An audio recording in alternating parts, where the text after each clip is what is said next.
નમસ્તે વિદ્યાર્થી મિત્રો, હું છું આપનો અંબુ સર। મારી યુટ્યુબ ચેનલમાં આપ સર્વેનું હાર્દિક સ્વાગત કરું છું। મિત્રો, આજે આપણે પ્રકરણ નંબર 3 ધોરણ 12 તત્વજ્ઞાન મોસ્ટ ઇમ્પોર્ટન્ટ અને ખૂબ જ ગાણિતિક પ્રકરણની આપણે ચર્ચા કરવાના છીએ। તો પ્રકરણ નંબર 3 અનુમાનના નિયમોની આપણે ચર્ચા કરીએ એ પહેલાં હજુ પણ આપ નવા હો તો મારી યુટ્યુબ ચેનલને સબસ્ક્રાઈબ કરવાનું ભૂલશો નહીં અને એની બાજુમાં બેલ આઇકોનને પ્રેસ કરો, જેથી કરીને હું જેટલા પણ નવા વિડીયો યુટ્યુબ ઉપર મૂકું એ તમને સીધા નોટિફિકેશન આપણને મળતા રહેશે। તો મિત્રો, અનુમાનના નિયમને સમજીએ પહેલાં હું તમને કેટલાક અહીંયા પ્રશ્ન કરવા માગું છું કે અગાઉના પ્રકરણમાં પણ આપણે આ વિશે અભ્યાસ કર્યો છે કે તર્કશાસ્ત્રનો અભ્યાસ વિષય શું છે। તર્કશાસ્ત્રનો અભ્યાસ વિષય તાર્કિક વિચારણા છે। મિત્રો, તાર્કિક વિચારણા શેની બનેલી હોય છે? તાર્કિક વિચારણા એ અનુમાનોની બનેલી હોય છે। મિત્રો, અનુમાન એટલે શું? અનુમાન એટલે એક વિચારને આધારે તાર્કિક રીતે સંકળાયેલા બીજા વિચાર પર જવાની માનસિક પ્રક્રિયા, તેને અનુમાન કહેવાય છે। મિત્રો, અનુમાનની શાબ્દિક રજૂઆત કરવામાં આવે તો શું બને છે? અનુમાનની શાબ્દિક રજૂઆત કરવામાં આવે તો દલીલ બને છે।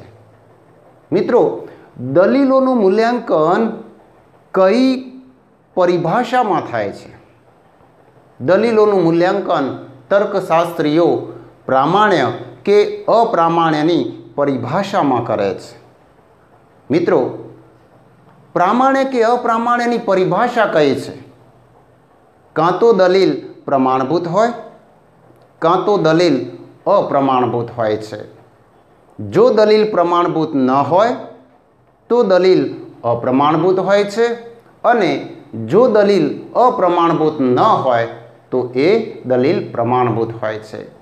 પણ મિત્રો, મેં અગાઉના પ્રકરણમાં મેં તમને સમજાવ્યું કે પ્રમાણભૂત દલીલ એટલે શું? પ્રમાણભૂત દલીલ કોને કહેવાય? પ્રમાણભૂત દલીલની મૂળભૂત લાક્ષણિકતા કઈ છે?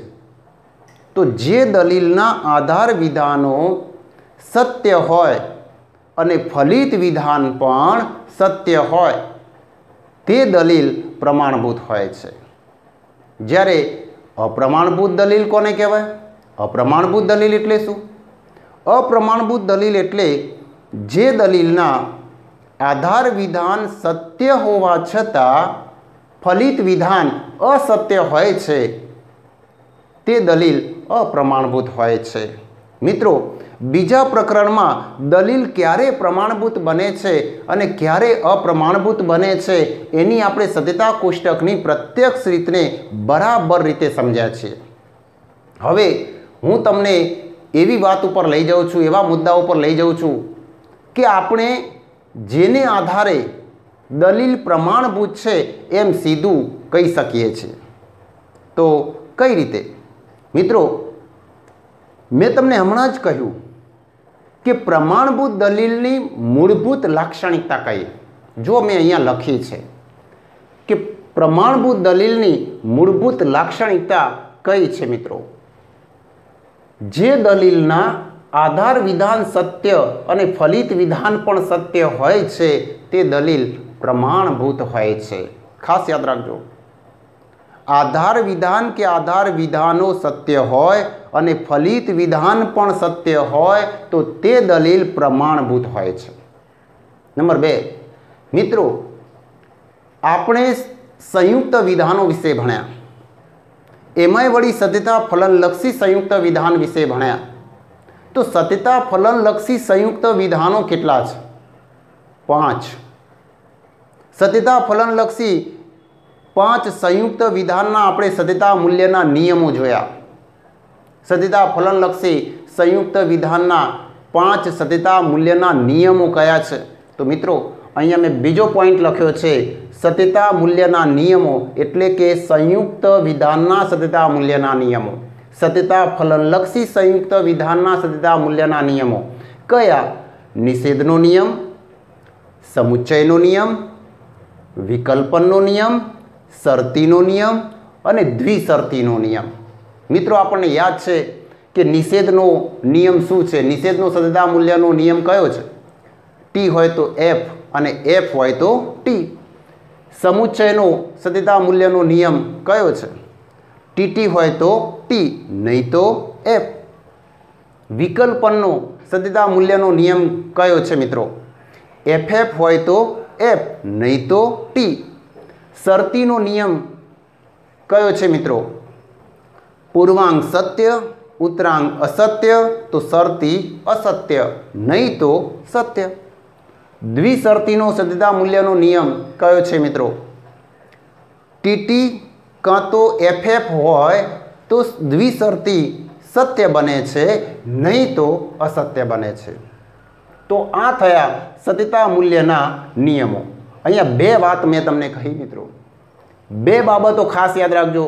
કઈ? નંબર 1, પ્રમાણભૂત દલીલની મૂળભૂત લાક્ષણિકતા, અને નંબર 2, સદિતા ફલનલક્ષી સંયુક્ત વિધાનના સદિતા મૂલ્યના નિયમો. મિત્રો, જો આપણે આ બંને બાબતોનો એક સાથે વિચાર કરવામાં આવે તો આપણને કેટલાક પ્રમાણભૂત દલીલ તારવવા માટેના નિયમો મળે છે. કેટલાક પ્રમાણભૂત દલીલ તારવવા માટેના નિયમો અસ્તિત્વમાં આવે છે અને જેને આપણે અનુમાનના નિયમો તરીકે ઓળખવામાં આવે છે. તો મિત્રો, અહીંયા મેં જો લખ્યું છે કે આપણે આ બે બાબતોનો એક સાથે વિચાર કરવાનો છે. કઈ બે બાબતોનો એક સાથે વિચાર કરવાનો છે? પ્રમાણભૂત દલીલની મૂળભૂત લાક્ષણિકતાનો, સદિતા મૂલ્યના નિયમોનો. આ બંનેનો એક સાથે વિચાર કરીશું તો આપણને પ્રમાણભૂત દલીલ તારવવા માટેના નિયમો અસ્તિત્વમાં આવે છે, નિયમો મળે છે, અને આ જ નિયમોને આપણે અનુમાનના નિયમો તરીકે ઓળખવામાં આવે છે મિત્રો. તો પહેલી વાત, અનુમાનનો નિયમ કઈ રીતે અસ્તિત્વમાં આવે છે આ કોઈને ખબર હોતી નથી મિત્રો. કે અનુમાનનો નિયમ તમને સમજાવે છે પણ અનુમાનનો નિયમ કઈ રીતે અસ્તિત્વમાં આવે છે એ સમજતા નથી. ફરીથી કહું છું કે અનુમાનનો નિયમ કઈ રીતે અસ્તિત્વમાં આવ્યો? બે બાબતોનો એક સાથે વિચાર કરવાથી. કઈ બે બાબતોનો એક સાથે વિચાર કરવાથી? પ્રમાણભૂત દલીલની મૂળભૂત લાક્ષણિકતાનો અને સત્યતા ફલનલક્ષી સંયુક્ત વિધાનના સત્યતા મૂલ્યના નિયમોનો એક સાથે વિચાર કરીએ તો આપણને પ્રમાણભૂત દલીલ તારવવા માટેના નિયમો મળે છે. એને જ અનુમાનના નિયમો કહે છે. એ જ અનુમાનનો નિયમ અસ્તિત્વમાં આવે છે. તો મિત્રો, આ પ્રકરણની અંદર આપણો વિષય જે છે કે અનુમાનના નિયમો.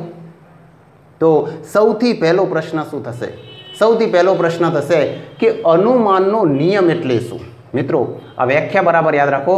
અનુમાનનો નિયમ એટલે શું? એક ગુણ માટે આ વ્યાખ્યાને તૈયાર કરી શકો છો.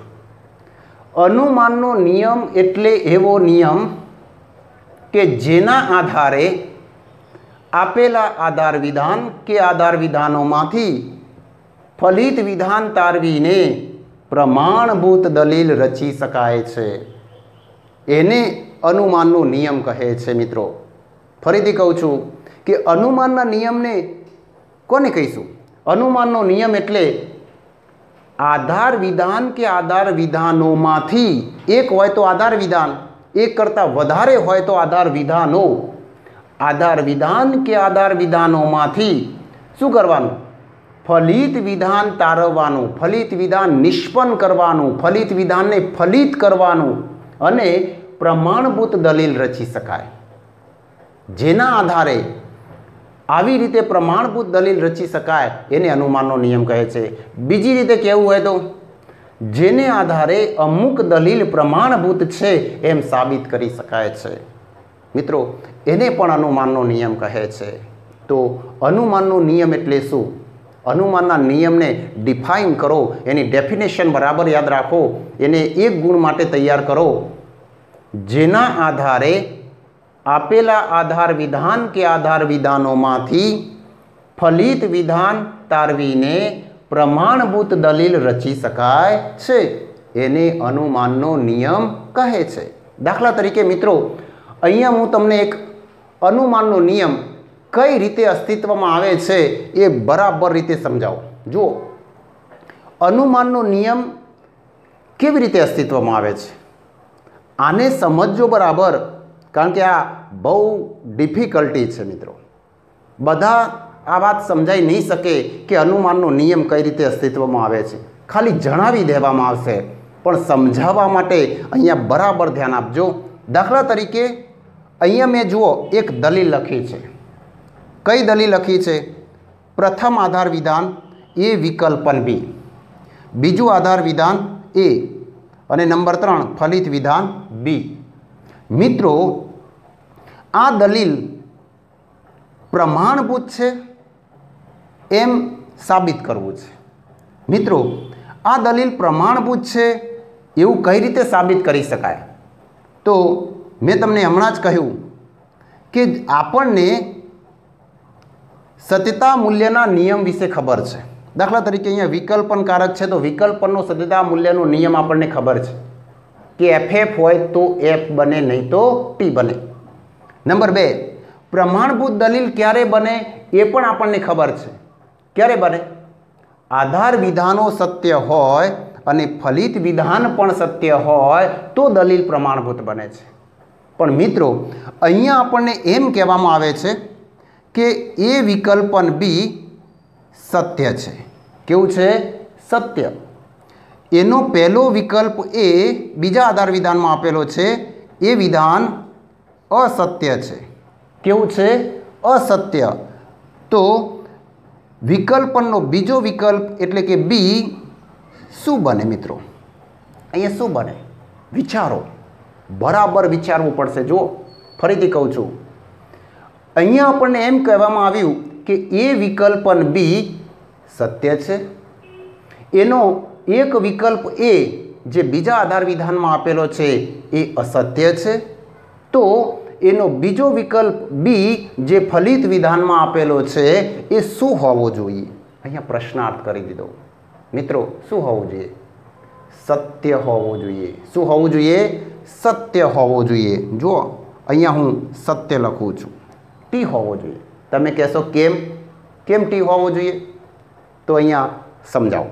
કારણ કે વિકલ્પનનો સત્યતા મૂલ્યનો નિયમ, અહીંયા હું એ વિકલ્પન બી, અહીંયા આપણને શું કહ્યું? આપણને ખબર છે કે આ વિકલ્પન ક્યારે અસત્ય બને? એ અને બી બંને અસત્ય હોય તો જ વિકલ્પન અસત્ય બને છે, નહીં તો સત્ય બને છે। અહીંયા આપણને શું કહેવામાં આવ્યું? એ વિકલ્પન બી કેવું છે ભાઈ? સત્ય, પણ એનો એક વિકલ્પ એ કેવો છે? અસત્ય। કેવો છે? અસત્ય। તો અહીંયા મારે આ વિકલ્પન સત્ય બનવું હોય, અહીંયા આ રીતે સત્ય બનવું હોય આપણે, તો આ બી શું હોવો જોઈએ? ધ્યાન આપજો બરાબર। આ બી શું હોવો જોઈએ? એ તો અસત્ય છે, તો આ બી શું હોવો જોઈએ? બી મિત્રો સત્ય જ હોવો જોઈએ। કેમ સત્ય હોવો જોઈએ? કે જો આ બંને એફ હોય તો અહીંયા અસત્ય બની જાય, વિકલ્પનના નિયમ પ્રમાણે અહીંયા એફ બની જાય। તો એટલા માટે આ બીને સત્ય કહેવાની આપણને ફરજ પડે છે। વિકલ્પના સત્યતા મૂલ્યના નિયમ પ્રમાણે બીને સત્ય કહેવું જ પડે, બી સત્ય હોવો જ જોઈએ। સમજાય છે મિત્રો? તો એટલા માટે અહીંયા મારે બીને સત્ય કહેવું પડે છે। ફરીથી કહું છું, એ વિકલ્પન બી સત્ય હોય, એનો એક વિકલ્પ એ બીજા આધાર વિધાનમાં અસત્ય હોય, તો એનો એક વિકલ્પ બી ફલિત વિધાનમાં શું હોવો જોઈએ? હવે તો તમે કહી શકો સત્ય હોવો જોઈએ। શું હોવો જોઈએ? સત્ય હોવો જોઈએ। તો આ થઈ સત્યતા મૂલ્યના નિયમનું પાલન, કે આપણે વિકલ્પનો સત્યતા મૂલ્યના નિયમનો ઉપયોગ કર્યો। હવે મિત્રો બીજી વાત, અનુમાનનો નિયમ શું કહે છે? કે જેના આધારે આધાર વિધાન કે આધાર વિધાનોમાંથી ફલિત વિધાન તારવીને પ્રમાણભૂત દલીલ રચી શકાય છે। દાખલા તરીકે આધાર વિધાન, આ બંને આધાર વિધાનો છે, એ વિકલ્પન બી પ્રથમ આધાર વિધાન, એ બીજું આધાર વિધાન, તેના ઉપરથી ફલિત વિધાન તારવવાનું છે। મિત્રો અહીંયા બીજ ફલિત વિધાન સત્ય વિધાન તરીકે તારવ્યું તો ખરું, પણ આ દલીલ પ્રમાણભૂત બનતી નથી. તમે કહેશો કેમ પ્રમાણભૂત નથી બનતી? પ્રમાણભૂત એટલા માટે નથી બનતી કે જો અહીંયા બંને આધાર વિધાનો સત્ય નથી. પ્રમાણભૂત દલીલની મૂળભૂત લાક્ષણિકતા શું કહે છે કે બંને આધાર વિધાનો સત્ય હોવા જોઈએ અને ફલિત વિધાન પણ સત્ય હોવું જોઈએ, તો દલીલ પ્રમાણભૂત બને. અહીંયા તો મિત્રો આ બીજું આધાર વિધાન અસત્ય છે. કેવું છે? અસત્ય છે. એટલે આ દલીલ પ્રમાણભૂત બની શકે નહીં. હવે મારો પ્રશ્ન યાદ રાખો કે મારે આ દલીલને પ્રમાણભૂત બનાવવી છે. શું કરવું છે? આ દલીલને પ્રમાણભૂત બનાવવી છે. કઈ રીતે બનાવવું?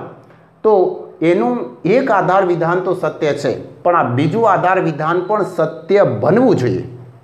કઈ રીતે સત્ય બને? એ અસત્ય છે. ગમે તે કરો, સત્યતા મૂલ્યના નિયમનો જે ઉપયોગ કરવો હોય એ કરો, પણ આ બીજા આધાર વિધાનને સત્ય બનાવો. તો કેવી રીતે બનશે? વિચારો, વિચારો મિત્રો. એ અસત્ય છે, મારે એને બીજા આધાર વિધાનને સત્ય બનાવવું છે. કઈ રીતે બનાવવું? આપણી પાસે આ નિયમો છે મિત્રો, જુઓ, એનો તમે ઉપયોગ કરી શકો છો. હું અહીંયા નિષેધના સત્યતા મૂલ્યના નિયમનો ઉપયોગ કરું. જો એ અસત્ય હોય તો હું એની આગળ, બરાબર સમજો, હું એની આગળ શું મૂકી દઉં? નિષેધ કરી દઉં. શું કરી દઉં? નિષેધ કરી દઉં. જુઓ, મેં એનો નિષેધ કરી દીધો. એ અસત્ય હોય તો એનો નિષેધ કરું તો શું બની જાય? સત્ય બની જાય. તો અહીંયા ટી બની ગયું. શું બની ગયું? ટી. હવે કહી શકીએ કે એના બંને આધાર વિધાનો સત્ય અને ફલિત વિધાન પણ સત્ય, માટે આ દલીલ પ્રમાણભૂત. સમજાય છે મિત્રો? આધાર વિધાન સત્ય હોય ને ફલિત વિધાન પણ સત્ય હોય તો દલીલ પ્રમાણભૂત બને છે. તો મિત્રો, આવી દલીલ મેં તમને બીજા પ્રકરણમાં, આનાથી લાસ્ટ વિડીયોની અંદર મેં તમને સમજાવેલી છે. મેં સત્યતા કોષ્ટકની પ્રત્યેક રીત વખતે પણ મેં આ ઉદાહરણ તમને સમજાવેલું છે. તો આ દલીલ પ્રમાણભૂત છે. શું છે? પ્રમાણભૂત છે. તો કઈ રીતે પ્રમાણભૂત છે? આ દલીલ પ્રમાણભૂત છે તો પછી આવી રીતે આપણને પ્રમાણભૂત દલીલ તારવવા માટેના કેટલાક નિયમો મળે છે. જુઓ, અહીંયા હું ફરીથી કહું છું કે આધાર વિધાનમાંથી, આ બંને આધાર વિધાનો છે એમાંથી ફલિત વિધાન તારવીને પ્રમાણભૂત દલીલ રચી શકાય છે. તો હવે આ દલીલ પ્રમાણભૂત બની. આમાં પ્રમાણભૂત દલીલની મૂળભૂત લાક્ષણિકતાનો અને નિષેધ અને વિકલ્પન, જો આ બે કારકો છે, નિષેધ અને વિકલ્પન ના સત્યતા મૂલ્યના નિયમનો એક સાથે વિચાર કરવામાં આવ્યો તો આપણને અહીંયા પ્રમાણભૂત દલીલ તારવવા માટેનો અહીંયા એક નિયમ મળી ગયો. એક નિયમ અસ્તિત્વમાં આવી ગયો. જો મારે આને નિયમ બનાવી દેવો હોય તો, પ્રમાણભૂત દલીલ તારવવા માટેનો નિયમ બનાવવો હોય તો શું કરવું પડે મિત્રો? મારે આ દલીલને પ્રમાણભૂત રૂપમાં રજૂ કરવી પડે. શેમાં રજૂ કરવી પડે? પ્રમાણભૂત રૂપમાં રજૂ કરવી પડે. કયું પ્રમાણભૂત રૂપ?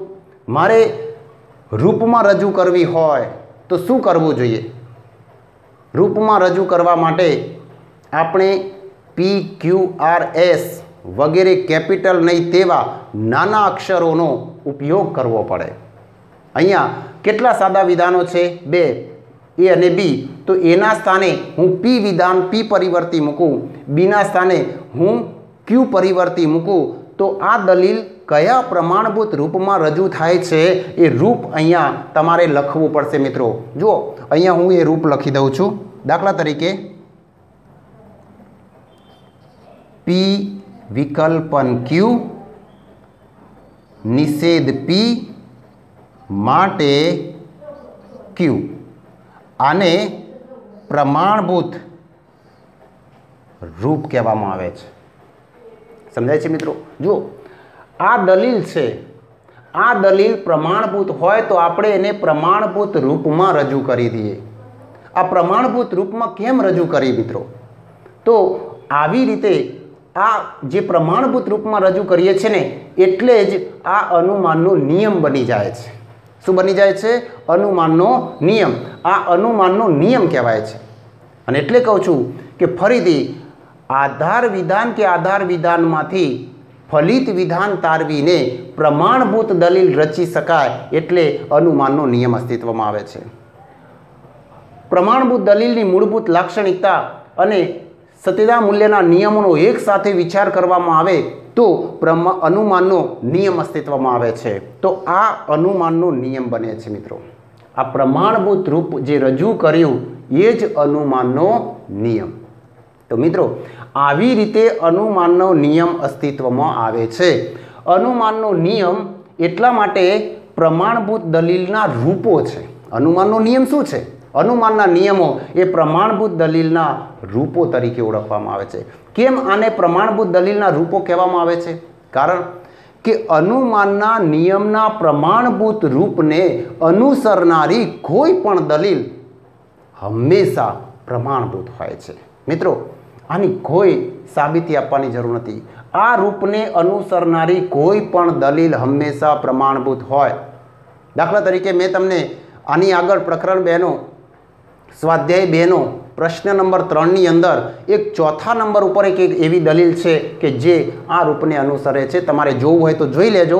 એ દલીલ આ રૂપને અનુસરે છે માટે પ્રમાણભૂત છે. અને મેં આના આગળના વિડીયોમાં એનું ઉદાહરણ પણ તમને સમજાવેલું હતું. તો આ દલીલ માટેનું પ્રમાણભૂત રૂપ છે. આ દલીલ છે. આ દલીલ આ પ્રમાણભૂત રૂપને અનુસરે છે એટલે પ્રમાણભૂત બને છે. તો મિત્રો આની સાબિતી શું? આ પ્રમાણભૂત છે એની સાબિતી કોઈ વિદ્યાર્થી મને એમ કહે કે સાહેબ સાબિતી શું કે આ રૂપ પ્રમાણભૂત છે? મિત્રો સાબિતી જોઈતી હોય તો આપણે આ પ્રમાણભૂત રૂપનો સત્યતા કોષ્ટકની રચના કરો. અને સત્યતા કોષ્ટકની રચના કરતા આપણને આધાર વિધાનની બધી હરોળો જુઓ. આધાર વિધાન સત્ય અને ફલિત વિધાન અસત્ય હોય એવી એક પણ હરોળ તમને સત્યતા કોષ્ટકમાં જોવા મળશે નહીં. પછી તો તમે કહેશો ને કે આ દલીલ માટેનું રૂપ પ્રમાણભૂત રૂપ છે. તો મિત્રો આ પ્રમાણભૂત દલીલના રૂપો જ છે અને આવી જ રીતે અનુમાનના નિયમો અસ્તિત્વમાં આવ્યા છે. સમજાય છે? તો આ અનુમાનનો નિયમ એટલે શું એ મેં તમને સમજાવ્યું. આ પ્રકરણની અંદર કુલ 8 નિયમો છે. કેટલા નિયમો છે? 8. તો અનુમાનના કુલ કેટલા નિયમો? તો 8 નિયમો છે.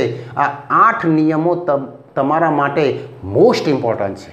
મિત્રો આ પ્રકરણ બિલકુલ ગાણિતિક છે અને આ પ્રકરણમાં જો તમારે ચાલવું હોય તો અનુમાનના 8 નિયમો તમને આવડવા જ જોઈએ.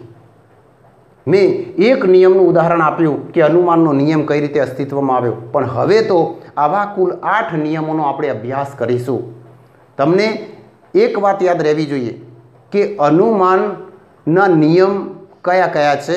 પહેલો નિયમ કયો, બીજો નિયમ કયો, ત્રીજો નિયમ, ચોથો, પાંચમો, છઠ્ઠો, સાતમો, આઠમો નિયમો કયા છે, એના ગુજરાતી નામ કયા છે, એના સંક્ષેપ નામો કયા છે, એ અનુમાનના પ્રમાણભૂત રૂપો કયા છે. આ બહુ જ ઇમ્પોર્ટન્ટ બાબત છે. એટલા માટે મેં અહીંયા એક પ્રશ્ન તરીકે લીધો છે કે અનુમાનના કુલ 8 નિયમો, એમના ગુજરાતી નામ, સંક્ષેપ નામ અને પ્રમાણભૂત રૂપો તમારે તૈયાર કરવાના છે. પહેલાં જ હું નિયમ તો એક પછી એક સમજાવીશ, પણ સૌથી પહેલાં તમે આ 8 નિયમોના ગુજરાતી નામ, સંક્ષેપ નામ અને પ્રમાણભૂત રૂપો તૈયાર કરી દો. હું તમને આ રૂપોને કઈ રીતે તૈયાર કરવા, આ નિયમોને કઈ રીતે સમજવા એ હું હવે સમજાવું છું. અનુમાનના કુલ 8 નિયમમાંથી પહેલો નિયમ જુઓ. કયો? પૂર્વાંગના સ્વીકાર પરથી ઉત્તરાંગના સ્વીકારને લગતો નિયમ. આ નિયમનું ગુજરાતી નામ છે. એને સંક્ષેપમાં શું કહેવાય? તો સંક્ષેપમાં એમપી કહેવાય. શું કહેવાશે? એમપી. એમપી એટલે જાણે મધ્યપ્રદેશ તરીકે, મધ્યપ્રદેશને આપણે એમપી કહીએ છીએ, તો એમપી તરીકે ઓળખો. બીજું કે એનું પ્રમાણભૂત રૂપ, આ રૂપ છે મિત્રો. આ રૂપ શું કહે છે? જુઓ, પી શરતી ક્યુ, પી માટે ક્યુ આ એમપીનું પ્રમાણભૂત રૂપ છે।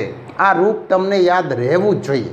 ફરીથી કહું છું કે પી શરતી ક્યુ, પી માટે ક્યુ આ એમપીનું પ્રમાણભૂત રૂપ છે। બીજી રીતે મેં તમને કહ્યું હતું, જ્યારે દલીલના રૂપો ચલાવ્યા ત્યારે એક વાત કરી હતી, ખબર છે કે દલીલ માટેના રૂપોમાં પરિવર્તી અને તાર્કિક કારકોની ખાસ પ્રકારની ગોઠવણી થયેલી હોય છે। તો અહીંયા પણ અનુમાનના નિયમોના પ્રમાણભૂત રૂપોમાં પરિવર્તી અને તાર્કિક કારકોની ખાસ પ્રકારની ગોઠવણી થયેલી છે। મિત્રો જુઓ, પ્રથમ આધાર વિધાન શરતીનો પૂર્વાંક પી જે બીજા આધાર વિધાનમાં સ્વીકાર કરેલો છે અને એટલે જ શરતીનો ઉતરાંગ ક્યુ ને ફલિત વિધાનમાં સ્વીકાર કરવામાં આવેલો છે અને એટલે જ પૂર્વાંગના સ્વીકાર પરથી ઉતરાંગના સ્વીકારને લગતો નિયમ બન્યો। બીજી વાત, નંબર 2, બીજો નિયમ જુઓ। અનુમાનનો બીજો નિયમ કયો છે? ઉતરાંગના નિષેધ પરથી પૂર્વાંગના નિષેધને લગતો નિયમ। આ એનું ગુજરાતી નામ છે મિત્રો। ઉતરાંગના નિષેધ પરથી પૂર્વાંગના નિષેધને લગતા નિયમને સંક્ષેપમાં શું કહેવાય છે? એમટી। હું જે પ્રશ્નો કરું છું ને એ પ્રશ્નો બોર્ડની પરીક્ષામાં પૂછાયેલા છે। આ પ્રશ્ન કે ઉતરાંગના નિષેધ પરથી પૂર્વાંગના નિષેધને લગતા નિયમને સંક્ષેપમાં શું કહે છે? તો એમટી કહે છે। આવા એક ગુણમાં પ્રશ્નો પૂછાય છે। એમટીનું પ્રમાણભૂત રૂપ કયું? તો આ પ્રમાણભૂત રૂપ છે મિત્રો। કયું પ્રમાણભૂત રૂપ છે? પી શરતી ક્યુ, નિષેધ ક્યુ માટે નિષેધ પી। યાદ રાખો બરાબર, કયું રૂપ છે પ્રમાણભૂત? એમટીનું પ્રમાણભૂત રૂપ કયું? પી શરતી ક્યુ, નિષેધ ક્યુ માટે નિષેધ પી। આમાં પણ પરિવર્તી અને તાર્કિક કારકોની ખાસ પ્રકારની ગોઠવણી જુઓ। પહેલું શરતી વિધાન, પ્રથમ આધાર વિધાન શરતી, બીજા આધાર વિધાનમાં શરતીના ઉતરાંગનો નિષેધ, ક્યુનો નિષેધ, ક્યુ ઉતરાંગ છે તો ક્યુનો નિષેધ, ઉતરાંગનો નિષેધ, તો ફલિત વિધાનમાં શરતીનો પૂર્વાંગ, પૂર્વાંગ કયો છે? પી, તો પીનો નિષેધ।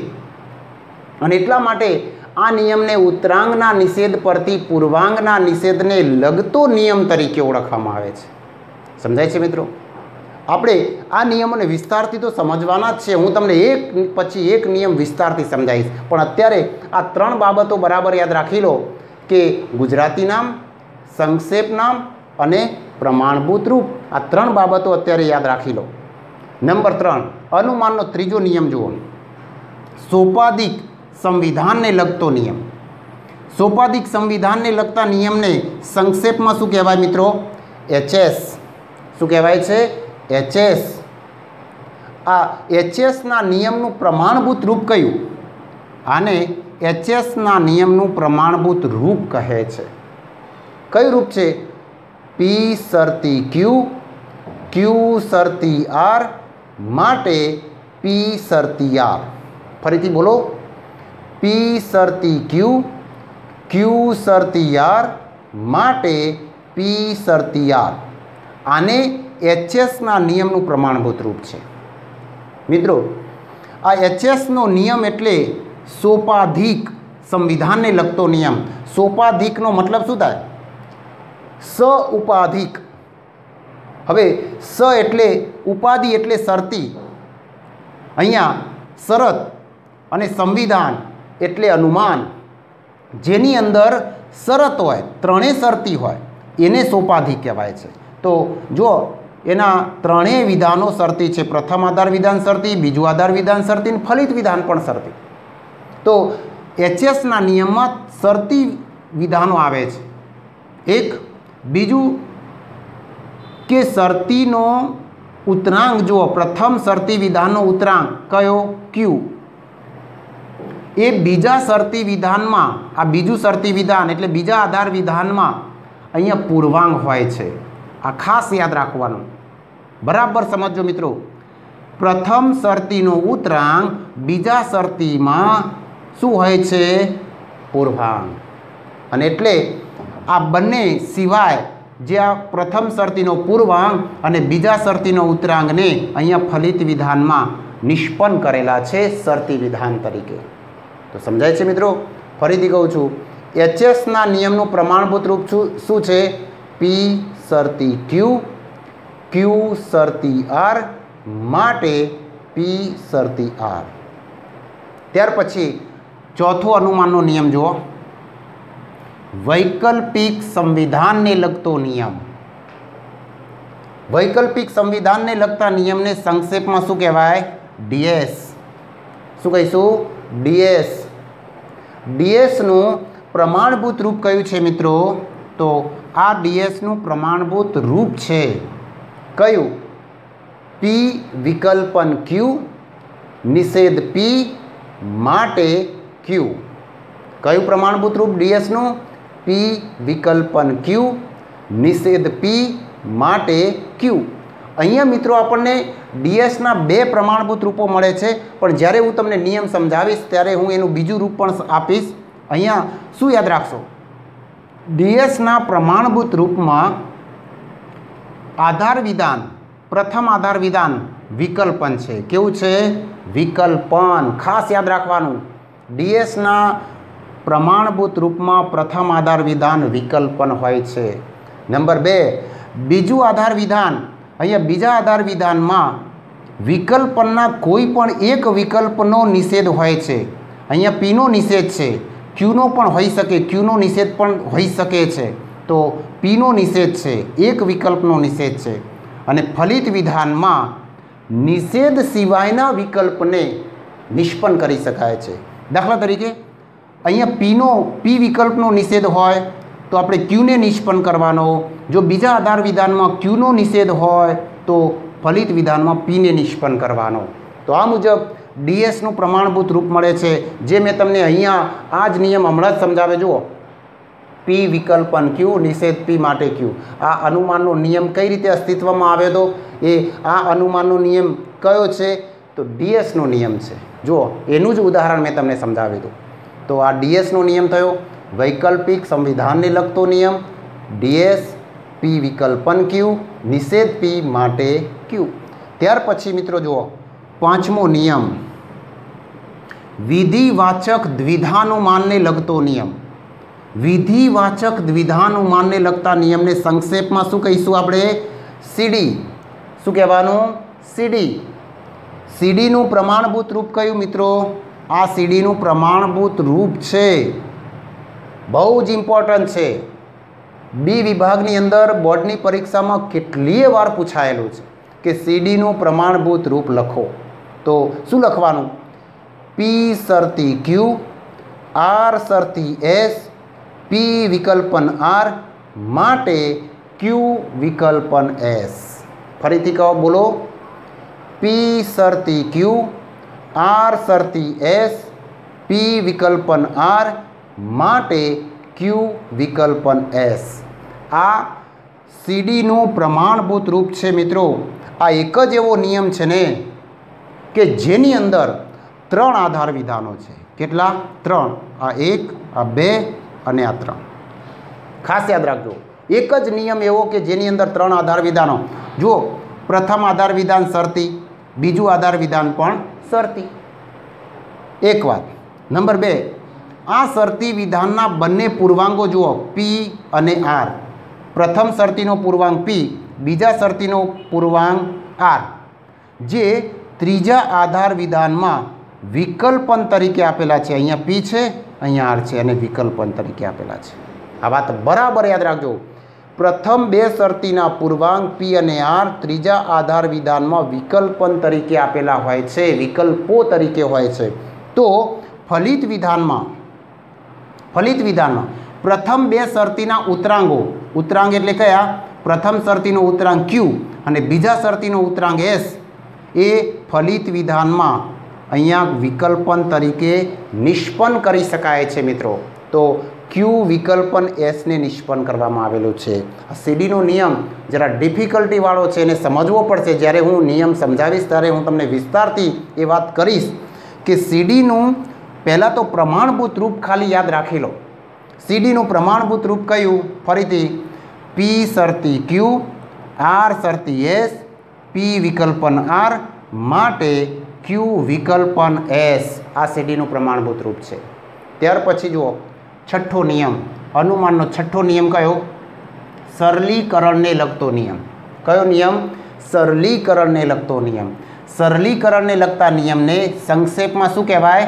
સિમ્પ. SIMP, સિમ્પ. એનું ફૂલ નામ સિમ્પ્લિફિકેશન છે, પણ આપણે એને સંક્ષેપમાં લખીશું SIMP, સિમ્પ તરીકે ઓળખીશું. આ સિમ્પનું પ્રમાણભૂત રૂપ કયું મિત્રો? આ એનું રૂપ છે. ચલો સિમ્પનું પ્રમાણભૂત રૂપ યાદ રાખો, P સમુચ્ચય Q માટે P. P સમુચ્ચય Q માટે P. તો અહીંયા એક જ આધાર વિધાન છે અને એ પણ સમુચ્ચય વિધાન છે. જુઓ સમુચ્ચય, સિમ્પ્લિફિકેશનમાં ખાસ યાદ રાખવાનું કે આધાર વિધાન સમુચ્ચય હોય છે. એનો એક સમુચ્ચય P અને બીજો સમુચ્ચય Q હોય છે. આમાં ફલિત વિધાનમાં આ સમુચ્ચયના પહેલા સમુચ્ચયને પણ નિષ્પન્ન કરી શકાય, જો તમારે જરૂર હોય તો બીજા સમુચિતને પણ નિષ્પન્ન કરી શકાય છે. એટલે કે Pને પણ નિષ્પન્ન કરી શકાય અને Qને પણ નિષ્પન્ન કરી શકાય છે. માટે સિમ્પના આપણને બે રૂપો મળે છે. એક P સમુચ્ચય Q માટે P અને બીજું રૂપ મળે છે P સમુચ્ચય Q માટે Q. હું તમને આગળ સમજાવીશ. ત્યાર પછી સાતમો નિયમ, અનુમાનનો સાતમો નિયમ કયો છે? સમુચ્ચયને લગતો નિયમ. મિત્રો સમુચ્ચયને લગતા નિયમને સંક્ષેપમાં શું કહેવાય? કંજ. CONJ, કંજ કહેવાનું. એનું આખું નામ ફૂલ ફોર્મ કંજક્શન છે. શું છે? કંજક્શન. પણ આપણે એને ટૂંકમાં શું કહીશું? CONJ, કંજ તરીકે ઓળખીશું. શું કહીશું? કંજ. કંજના નિયમનું પ્રમાણભૂત રૂપ કયું મિત્રો? આ એનું પ્રમાણભૂત રૂપ છે. કયું? P પહેલું આધાર વિધાન, Q બીજું આધાર વિધાન અને ફલિત વિધાનમાં P સમુચ્ચય Q. કેવી રીતે બોલવાનું? PQ માટે P સમુચ્ચય Q. આવી રીતે બોલો, PQ માટે P સમુચ્ચય Q. અહીંયા પ્રથમ આધાર વિધાનમાં ગમે તે પ્રકારનું વિધાન હોઈ શકે, બીજા આધાર વિધાનમાં પણ ગમે તે પ્રકારનું વિધાન હોઈ શકે. તો આપણે ફલિત વિધાનમાં આ બંને વિધાનોને સમુચ્ચયકારકથી જોડી શકીએ, કંજક્શન કરી શકીએ, મતલબ જોડી શકીએ. સમજાય છે મિત્રો? તો અહીંયા જુઓ, આ બંને વિધાનોને ફલિત વિધાનમાં સમુચ્ચય કરીને જોડવામાં આવ્યા છે. એને કહેવાય કંજક્શન. સમજાયું? ત્યાર પછી અનુમાનનો આઠમો નિયમ કયો? વિકલ્પ વૃદ્ધિને લગતો નિયમ. શું છે? વિકલ્પ વૃદ્ધિને લગતો નિયમ.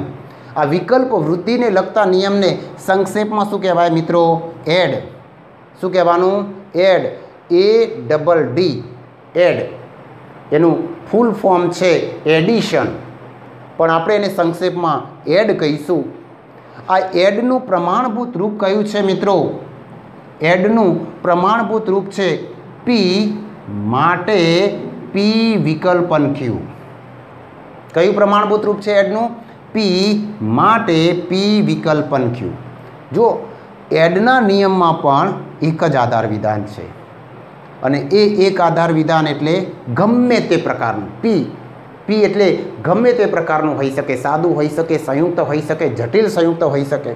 તો ફલિત વિધાનમાં આધાર વિધાનને પ્રથમ વિકલ્પ બનાવવાનો. જો અહીંયા P છે, પ્રથમ વિકલ્પ બનાવવાનો.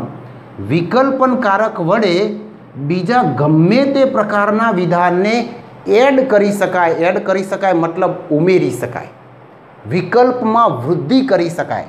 વિકલ્પમાં વૃદ્ધિ કરી શકાય એટલે કે આપણે ગમે તે પ્રકારનું વિકલ્પવાળો વિધાન અહીંયા ઉમેરી શકીએ છીએ. પણ ક્યારે ઉમેરી શકાય? કે જો આપણી પાસે કોઈ પણ એક વિધાન હોય, એને પહેલો વિકલ્પ બનાવી વિકલ્પનકારક વડે બીજા વિકલ્પને ઉમેરી શકાય છે. આને કહેવાય એડનો નિયમ. મિત્રો મેં તમને અહીંયા અનુમાનના કુલ 8 નિયમોના ગુજરાતી નામ, સંક્ષેપ નામ અને પ્રમાણભૂત રૂપ ખાલી બતાવ્યા, સમજાવ્યા નથી, ખાલી જણાવ્યા. કેમ જણાવ્યા? કે પ્રકરણની શરૂઆતમાં જ તમે આને તૈયાર કરી દો. કારણ કે મારે સૌથી પહેલાં આની જરૂર પડશે. આના વગર આ પ્રકરણમાં કશું જ નહીં થઈ શકે. ખાસ યાદ રાખજો, જે જેને આ 8 નિયમોના ગુજરાતી નામ, સંક્ષેપ નામ અને પ્રમાણભૂત રૂપ યાદ નહીં રહે એ વિદ્યાર્થી આ પ્રકરણમાં બિલકુલ ચાલશે નહીં. માટે મારી ખાસ તમને ભલામણ છે કે અત્યારથી જ આ અનુમાનના 8 નિયમોના ગુજરાતી નામ, સંક્ષેપ નામ અને પ્રમાણભૂત રૂપો તૈયાર કરી દો. જેટલી રીતે તૈયાર કરવા પડે, લખીને તૈયાર કરવા પડે, બોલીને તૈયાર કરવા પડે, જે રીતે તૈયાર કરવા પડે એ રીતે અનુમાનના 8 નિયમોના પ્રમાણભૂત રૂપો તૈયાર કરી દો. તમે કહેશો કે સાહેબ આને તૈયાર કેવી રીતે કરવાના? જુઓ, 8 નિયમોના પહેલાં નામ યાદ રાખો. આ 8 નિયમોના નામ આપણને યાદ હોય તો આપણે પ્રમાણભૂત રૂપને ઝડપથી યાદ રાખી શકીએ. મિત્રો, તમને ખબર છે મનોવિજ્ઞાન, સાયકોલોજીનો એક નિયમ છે કે આપણને એકે મોબાઈલ નંબરો એકલા યાદ રહેતા નથી, પણ મોબાઈલ નંબરની સાથે કોઈનું નામ જોડીએ ને તો આપણને યાદ રહે છે. એકલા નંબર યાદ રાખી શકાય નહીં. અને એટલા માટે હું તમને અહીંયા પણ એમ કહું છું કે એકલા પ્રમાણભૂત રૂપો નહીં, પણ નામ સાથે એડ કરો. નામ અને રૂપને જોડી દો, સંયોજન કરી દો કે ભાઈ એમપીની સાથે આ રૂપને જોડી દો, એમટીની સાથે આ રૂપ જોડી દો, એચએસની સાથે આ રૂપને જોડી દો, ડીએસની સાથે આ રૂપ જોડી દો, સીડી સાથે આ રૂપ જોડી દો, સિમ્પ સાથે આ રૂપને જોડી દો, કંજ સાથે આ રૂપ જોડો, એડ સાથે આ રૂપ જોડો. એટલે પહેલાં 8 નિયમોના નામ યાદ રહેવા જોઈએ. ખાસ મહત્ત્વનું છે. 8 નિયમોના નામ કઈ રીતે યાદ રાખશો? ગોખણપટ્ટી કરશો નહીં મિત્રો. મને ગોખણપટ્ટી કરવામાં બિલકુલ રસ નથી અને હું તમને પણ સલાહ આપું છું કે બિલકુલ ગોખણપટ્ટી અહીંયા ચાલશે નહીં. હું તમને 8 નિયમોના યાદ રાખવા માટે એક ટેકનિક આપું. શું ટેકનિક આપું? કે જો હું કઈ રીતે આ 8 નિયમો યાદ રાખું છું.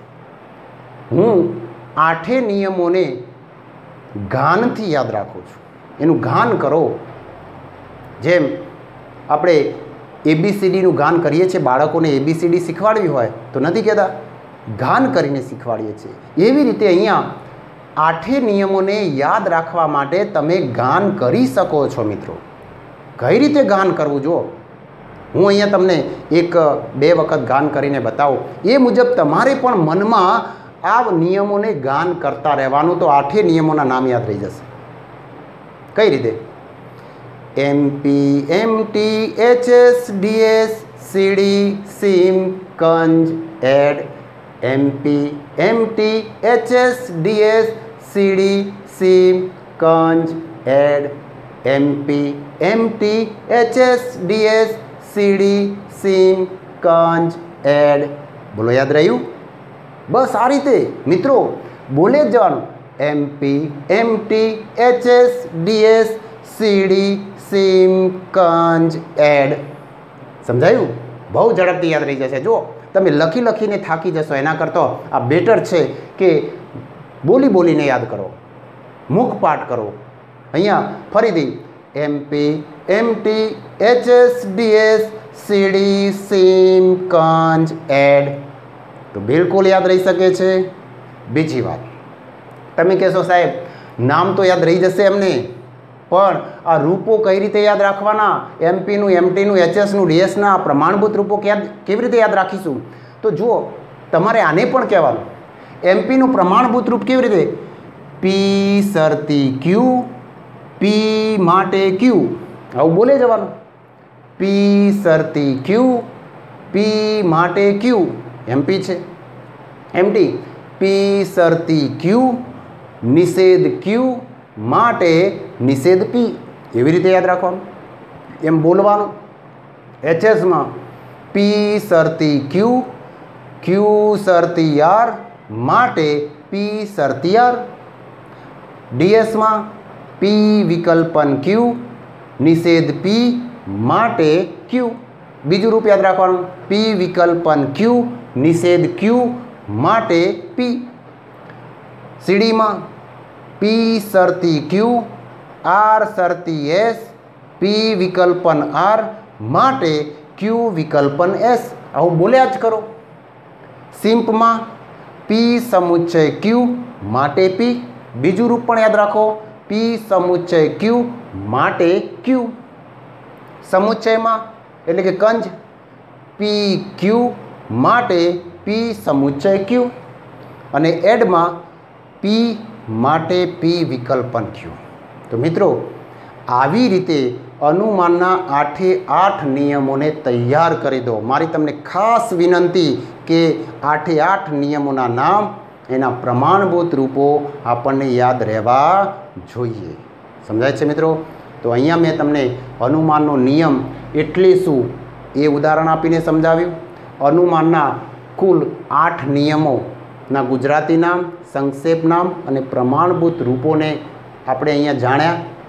તો બસ મિત્રો, જો તમને મારો આ વિડીયો ગમ્યો હોય તો લાઈક કરો, શેર કરો અને સબસ્ક્રાઈબ કરો।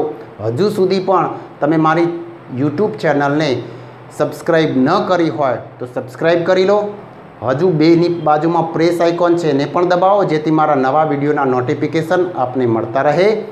મિત્રો, તમને કોઈ મનમાં પ્રશ્ન હોય તો જરૂર મને કોમેન્ટમાં લખો, હું એનો અવશ્ય જવાબ આપીશ। તો અહીંયા મિત્રો રજા લઉં છું। થેન્ક યુ, ધન્યવાદ।